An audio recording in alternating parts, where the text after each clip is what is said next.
مغرور درخت، میں مالٹے کے درخت سے انتقام لوں گا۔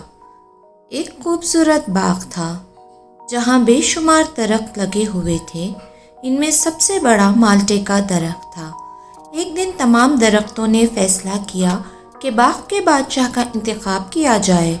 آپس میں صلاح مشورے کے بعد انہوں نے مالٹے کے درخت کو اپنا بادشاہ چن لیا۔ مالٹے کے درخت کے بادشاہ بننے پر لیمو کا درخت سخت ناراض ہو گیا کیونکہ وہ خود بادشاہ بننے کا خواہش مند تھا۔ لیمو کا درخت گھرایا، میں مالٹے کے درخت سے انتقام لوں گا۔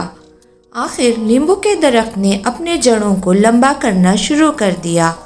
وہ بادشاہ مالٹے کے درخت کے حصے کا پانی چراتا رہا جس سے مالٹے کا درخت سوکھ گیا اور کسان نے اسے کاٹ ڈالا۔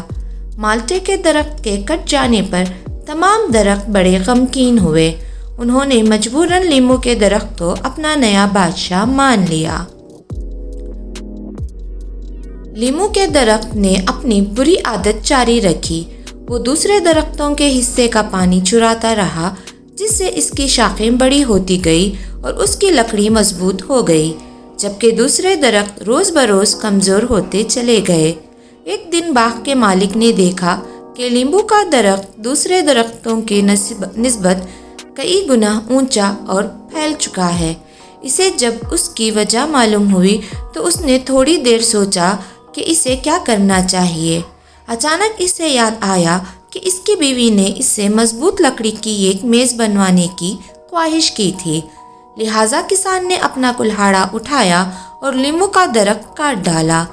دوسرے درخت یہ دیکھ کر حیران رہ گئے کہ کلہاڑے کا دستہ مالٹے کی درخت کی لکڑی کا بنا ہوا تھا۔ لیمو کے درخت کے اس انجام پر دوسرے تمام درخت بے حد خوش ہوئے کیونکہ انہیں لیمو کے درخت سے نجات مل گئی تھی۔